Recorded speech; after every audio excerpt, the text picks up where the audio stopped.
Assalamualaikum warahmatullahi Assalamualaikum warahmatullahi wabarakatuh. wabarakatuh.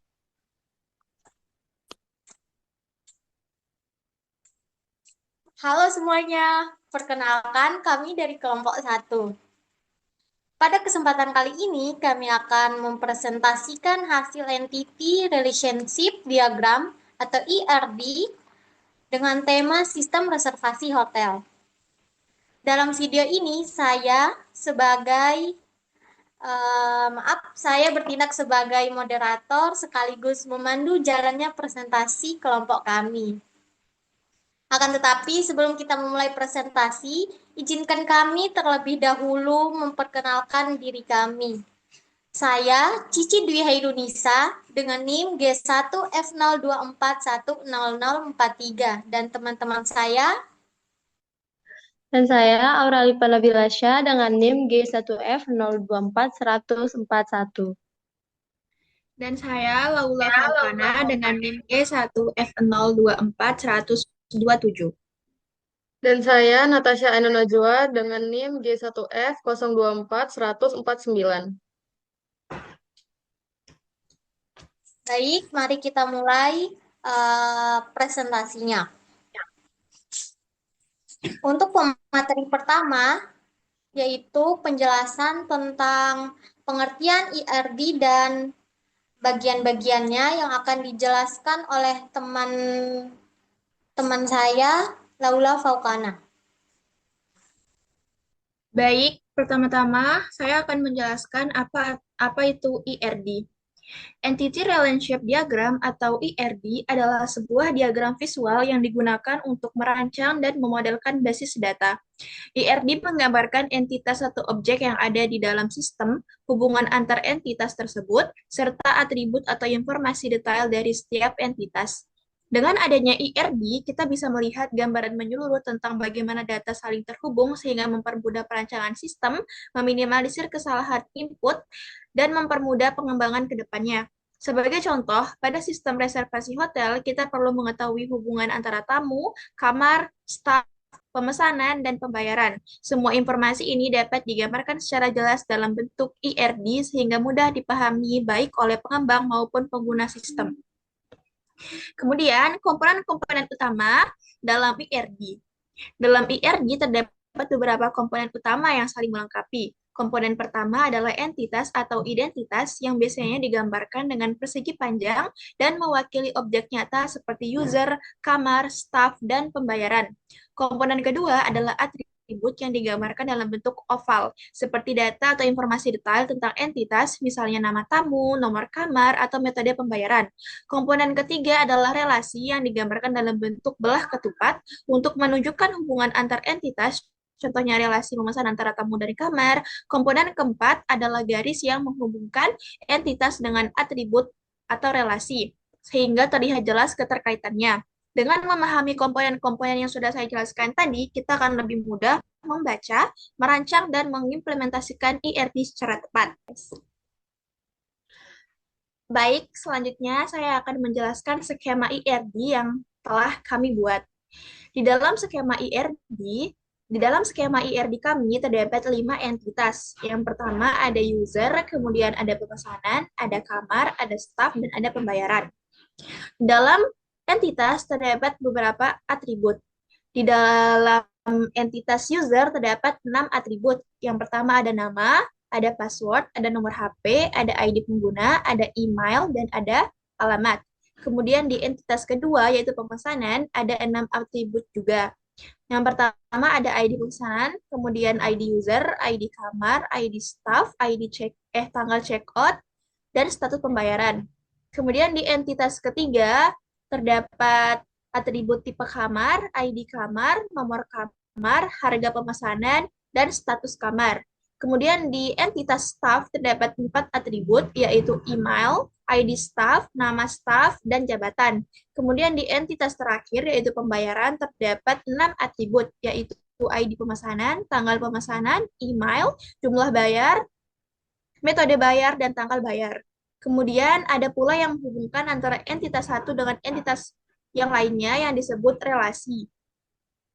Kami memiliki 3 relasi. Yang Pertama, user dengan pemesanan dihubungkan dengan relasi melakukan, pemesanan dengan pembayaran dihubungkan dengan relasi memiliki, kemudian ada pemesanan dengan staff dan juga kamar yang dihubungi dengan relasi menangani. Mungkin sekian penjelasan dari saya akan kembalikan kepada moderator. Terima kasih. Baik, terima kasih untuk Laura Fontana. Sekarang untuk pemateri kedua yaitu saya sendiri yang akan membahas mengenai kardinalitas serta alasannya. Dalam IRD ini kami menampilkan kardinalitas setiap hubungan untuk menunjukkan jumlah maksimum dan minimum antar entitas. Kardinalitas terdiri dari 3 sesuai dengan skema yang kami tampilkan.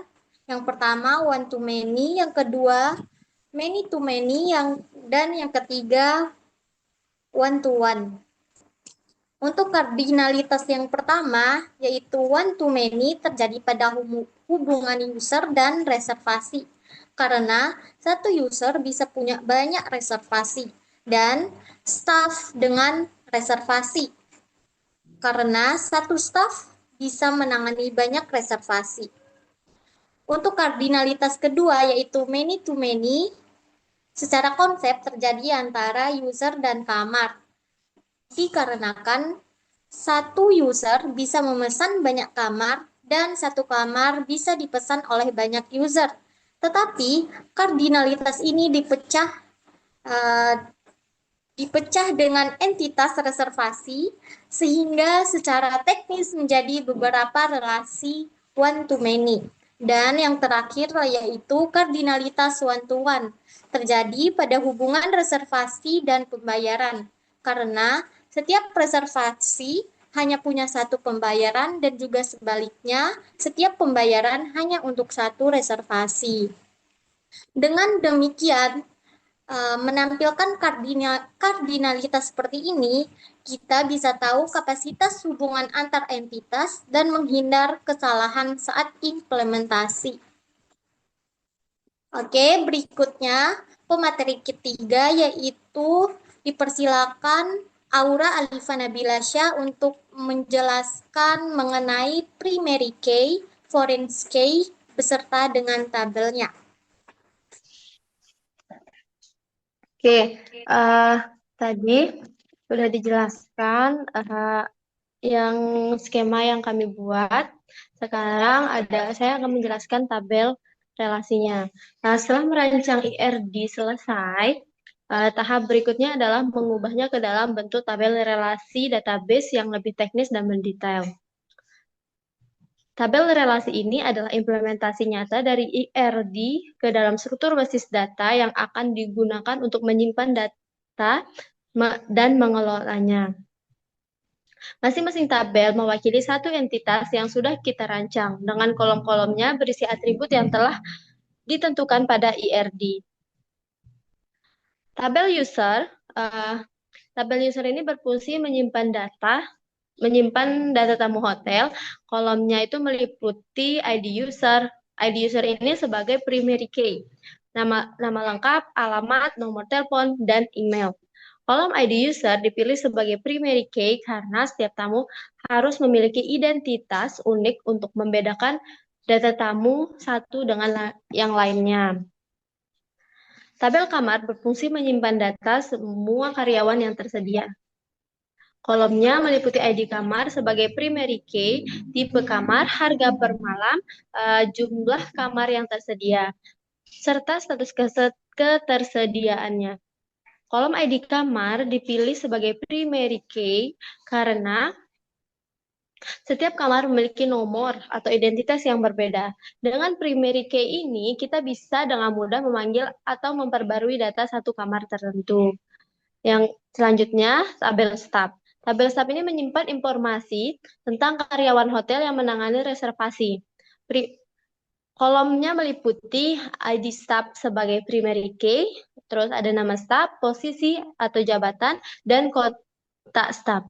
ID staff menjadi primary key agar data setiap karyawan dapat diidentifikasikan secara unik. Selanjutnya ada tabel reservasi atau tabel pemesanan, adalah inti penghubung antara tamu, staf, dan kamar. Kolomnya meliputi ID reservasi sebagai primary key-nya, ID user sebagai foreign key yang menunjuk ke tabel user, ID kamar sebagai foreign key yang menunjuk ke tabel kamar, ID staff sebagai foreign key yang menunjuk ke tabel staff, tanggal check-in, tanggal check-out, jumlah tamu, dan status reservasi. Disinilah kita menyimpan data pemesanan secara lengkap. ID reservasi menjadi primary key karena setiap transaksi reservasi berbeda dan harus bisa diidentifikasi secara unik. Foreign key digunakan agar data tetap konsisten dan dapat di-link langsung ke tabel lain, sehingga kita tahu mana yang memesan kamar mana dan dilayani oleh staf siapa. Terus selanjutnya ada tabel pembayaran. Tabel pembayaran menyimpan data transaksi keuangan. Kolomnya meliputi ID pembayaran. ID pembayaran ini sebagai primary key. ID reservasi sebagai reference key yang menunjukkan tabel reservasi, tanggal pembayaran, metode pembayaran, jumlah pembayaran, dan status pembayaran. ID pembayaran menjadi primary key agar setiap pembayaran tercatat unik, sedangkan ID reservasi sebagai foreign key digunakan untuk mengaitkan pembayaran dengan reservasi yang sesuai sehingga tidak tertukar antar transaksi. Kenapa kita menggunakan primary key dan foreign key di tabel-tabel ini? Primary key digunakan untuk memastikan setiap baris data benar-benar unik dan bisa diakses dengan mudah. Misalnya, ID user di tabel user atau ID reservasi di tabel reservasi. Foreign key digunakan untuk menjaga integritas data antar tabel sehingga tidak ada data yang terputus. Contohnya, ID user di tabel reservasi menunjukkan ID user di tabel user. Jika data user dihapus atau berubah, sistem bisa otomatis mengupdate atau melindungi data terkait di tabel reservasi. Hal ini penting agar sistem database kita solid, terjaga konsistensinya, dan tidak ada data yang hilang. Dengan struktur tabel relasi yang jelas ini, kita dapat melakukan query data yang kompleks dan dengan mudah. Misalnya kita bisa menampilkan semua kamar yang dipesan oleh user tertentu pada tanggal tertentu atau mengecek staf mana yang menangani reservasi terbanyak atau memeriksa status pembayaran per reservasi. Semua operasi ini bisa dilakukan karena primary key dan foreign key telah terpasang dengan benar oleh kardinalitas telah ditentukan dengan jelas. Semakin rinci tabel relasi kita, semakin kuat pula sistem yang akan dibangun di atasnya. Terima kasih.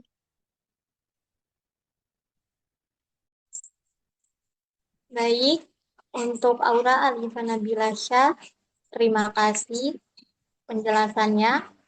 Sekarang untuk pemateri terakhir, yaitu pemateri keempat, yaitu mari kita dengarkan penjelasan dari teman kita Natasha Ainun Najwa yang membahas mengenai entitas antar relasi. Baik, di sini saya akan menjelaskan, terima kasih moderator, saya di sini akan menjelaskan kardinalitas antara PK dan FK yang ada dalam tabel di sini. Di sini udah dijelaskan oleh teman saya sebelumnya yang mana PK dan FK-nya, dan di sini sudah terlihat jelas juga. Yang pertama, hubungan antara ID user dengan ID pemesanan yaitu one to one karena setiap one to many karena satu orang dapat memiliki banyak pemesanan, sedangkan pemesanan ke ID user itu one to one karena pemesanan hanya dapat dimiliki oleh satu pengguna. Lalu ID pemesanan dengan ID staff yaitu one to one karena satu pemesanan hanya dapat dilakukan oleh satu staff. Tetapi hubungan antara ID staff dengan ID pemesanan yaitu one to many karena satu staff itu dapat menangani banyak pemesanan. Lalu hubungan antara ID pembayaran dengan ID pemesanan yaitu one to one karena satu pembayaran hanya dapat dilakukan pada satu pemesanan saja. Tetapi hubungan antara ID pemesanan dengan ID pembayaran yaitu one to many karena satu pemesanan dapat dilakukan dengan banyak pembayaran. Lalu yang terakhir yaitu hubungan antara ID pemesanan dengan ID kamar, yaitu one to one, karena ketika kita melakukan pemesanan kita hanya mendapatkan atau memiliki satu kamar saja. Tetapi hubungan antara ID kamar dengan ID pemesanan yaitu one to many, karena kamar itu karena beberapa kamar itu dapat muncul di pemesanan. Oke, baik. Mungkin itu saja dari saya. Saya kembalikan ke moderator. Terima kasih. Oke, terima kasih untuk Natasha. Sekarang uh, kita sudah melakukan penjelasan dari seluruh anggota kelompok 1 dan sendiri yang akan membacakannya.